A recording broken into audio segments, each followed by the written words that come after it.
Hoy, hello mga kabibig, welcome back sa ating YouTube channel. Ang ating mga Bisaya diha, kumusta mo? Kung usahay gani mga Bisaya ko, pasensya na muna mga kabibig ha. Kasi gusto ko ni mag Bisaya ba.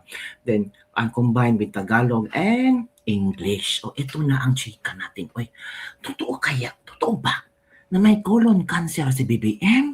Hulo, is that true? Naku, delikado yan mga kabibig. Sabi ng iba nga, di nga gibarang nga nas BBM. Grabe ni mga Bisaya, no?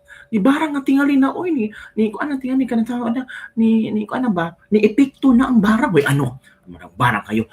Grabe ka, bibig. Ito ang pinag-uusapan ngayon kung saan, totoo nga bang merong colon cancer si BBM?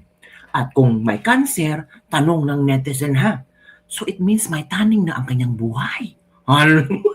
Uy, wag kayong ganyan. Uy, active pa si BBM pero nangangayaya, pumayat. Puro sabaw naman ang sinusuyop niya. Sino bang hindi mangangayayat kung puro sabaw ang sinusuyop? Sabaw, pati utak niya sabaw rin. Grabe, mga chismosa ni mga Bisaya. So, eto na kanibig. Dahil ito kay ano daw, sabi ni Ate Claire, dahil kay Harry Roque kasi fake news peddler yan. Kung ano-ano mga sinasabi.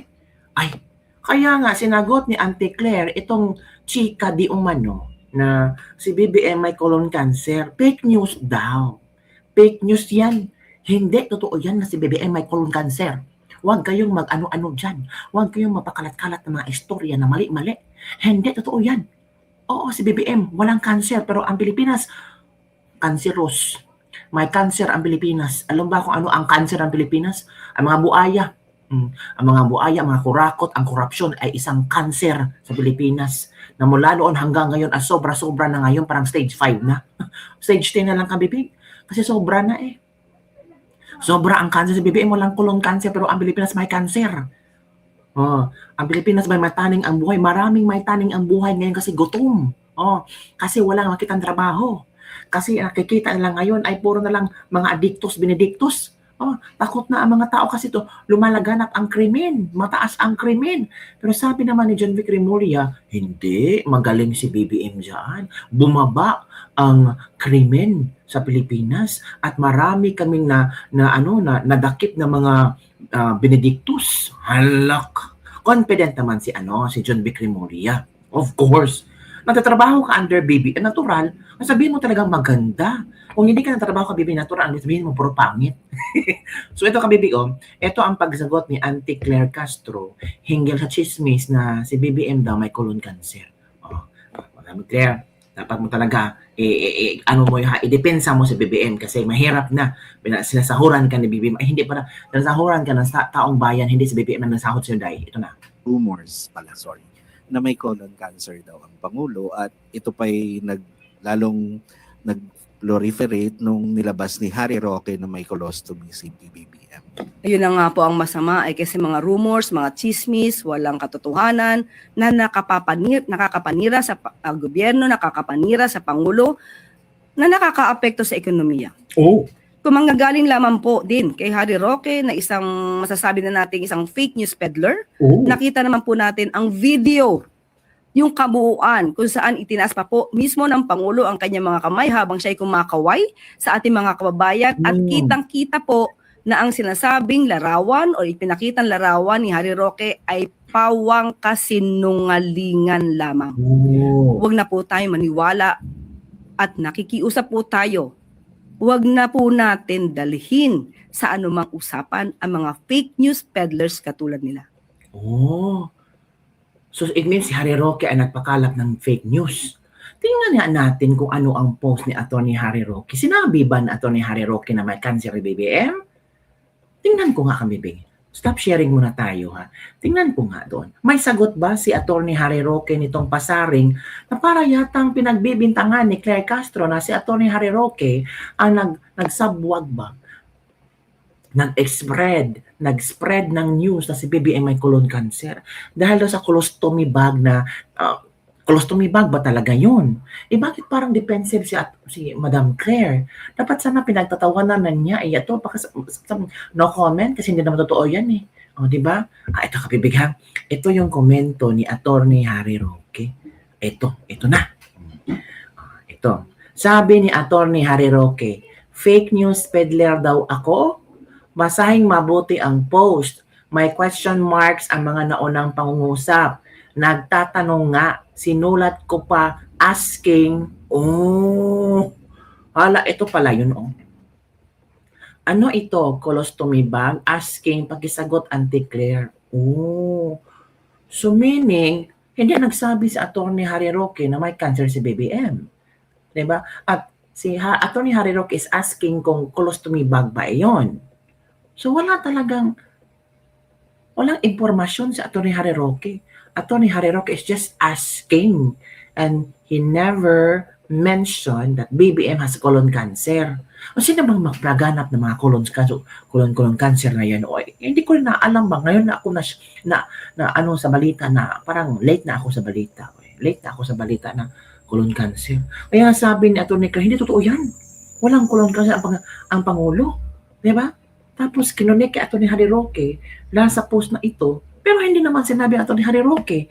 Tapos sabi ni Atty. Claire na fake news peddler sa Atty. Harry Roque. Paano naging fake news peddler? Nagtanong lang. Diba? Hala. Hindi niya binasa spokes. Kaya naman, mineral water yun. Wala kasing siyang pouch. Kaya doon niya nilagay. Dapat lagi tayong hydrated. Mag-summer na. Hindi niya alam ang tanong mo, attorney. Ang galing mo spokes. Katutira ba? Bag lang daw. Diba? Ito yung mga komento ng mga netizen ba? After nila narinig sa Atty. Claire Castro na parang, ano ba talaga? Colon cancer tas economy ang nangyari, Auntie Claire. Colon cancer na sa ekonomiya ng Pilipinas, Auntie Claire, sabi ng isang netizen. Sabi ko sa iyo, ang Pilipinas may cancer. Ito pa ang ilang mga komento ng ating mga netizen tungkol sa issue na ito.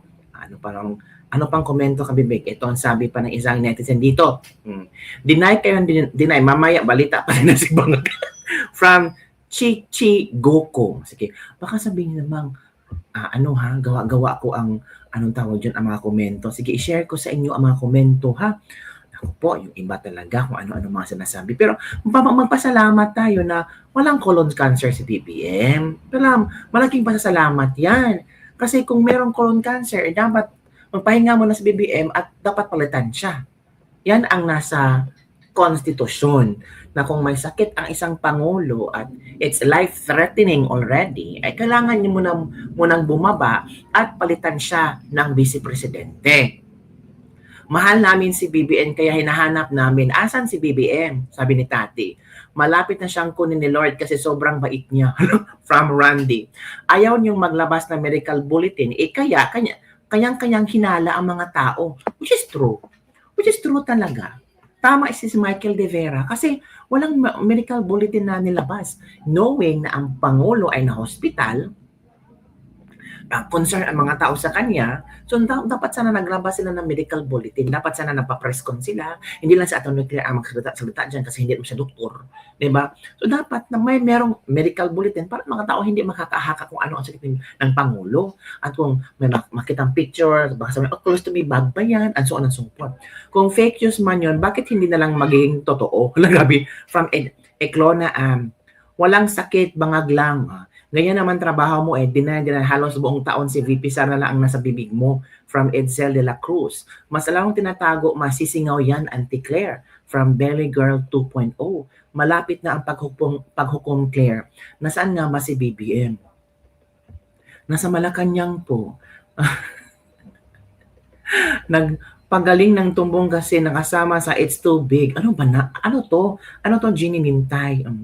Ayaw nyo lang sabihin ang totoo para matapos yung haka-haka na yan. Sinungaling talaga itong si Auntie Claire na to. Taro nga ka, ng loose pad na kakakadepensa kay BBM. Loose pad na daw si Claire ka. Loose pad na daw si Claire Castro. Nakakadepensa kay BBM. Well, in fact, mga kamig, tama yung isang komento ng ating mga netizen at kailangan talaga magkaroon ng medical bulletin tungkol sa yung medical record ni BBM. Even though fine na okay na si BBM, kahit may video na si BBM at si Claire ay nagsalita-salita, sinabi ni BBM, okay lang ako, I'm on diet. On diet. I'm on diet. Tapos, sabaw lang ang kinakain ko. Palagi kong, tawag dito, sinasabaw-sabaw lang. Pero, mas maniniwala ang mga tao kung may mga eksperto na magkaroon ng press con, kahit sa Malacanang lang ba, wala namang problema doon. Kaya naman yan ni BBM. Tapos sabihin ang totoo ba na ito ang kalagayan ni BBM, hindi yung ang mga tao maghaka-haka na lang, gagawa-gawa na lang ng mga istorya, mas lalong mapasama ang imahe ni BBM. So, to stop this issue, people needs bulletin, medical bulletin. Di ba? Hindi lang si Claire Castro ang magsalita na okay ang Pangulo, hindi lang yung video ni Claire Castro at Pangulo na storytelling sila na may aso pa doon. Mas maganda may mga doktor ang mag-explain sa tao. Ito yung karamdaman ng ating Pangulo, pero he's doing well. Meron siya mga vitamins, ganito ba, mga medical something and so on. Pero so far, ang mga ganun ba? Hindi yung tayo na lang ang gagawa ng mga istorya. Mas just mali naman, di ba? So yun lang kabibig ang ating Chris Makleba po today. For fake news daw. Fake news, sabi ni Claire Castro, walang colon cancer si BBM, pero ang Pilipinas may cancer. Cancer sa paglaganap ng corruption. I think all of you agree on that. Di ba? May taning ba ng buhay sa BBM? Walang taning ng buhay sa BBM, pero maraming taning sa Pilipinas. Taning, kasi ang taning sa Bisaya, mga demonyo sa Pilipinas. Marami, mga demonyo, mga kurakot, mga politikong mga kurakot na naganako ng pera ng bayan na dahil dito may cancer ang Pilipinas. Grabe. Hindi ito stage 2, stage 3, stage 10 na talaga. Kung pwede stage 100, 1,000, 1 million, bilyones mga ninakaw. Stage 1 bilyones. Diba kabibig? So yun lang po mga kabibig ang ating Litis Libag-Libag for today. Ano ang inyong opinion? Si Harry Roque nagsabi na, hoy, hindi ko naman sinabi may corruption si BBM. Ano ba naman, Claire? Intindihan mo naman yung statement ko. I'm just asking. Oy, iwas. Kasi totoo naman sinabi ni Harry Roque. Baka si Claire kasi nadala sa kanyang emosyon. Baka na-misinterpret niya ang statement ni Harry Roque. Kaya ganun din ang kanyang reaction. Miscommunication after all. Yun lang kabibig. Don't forget to like, subscribe, and share this video. Bye everyone. See you next time.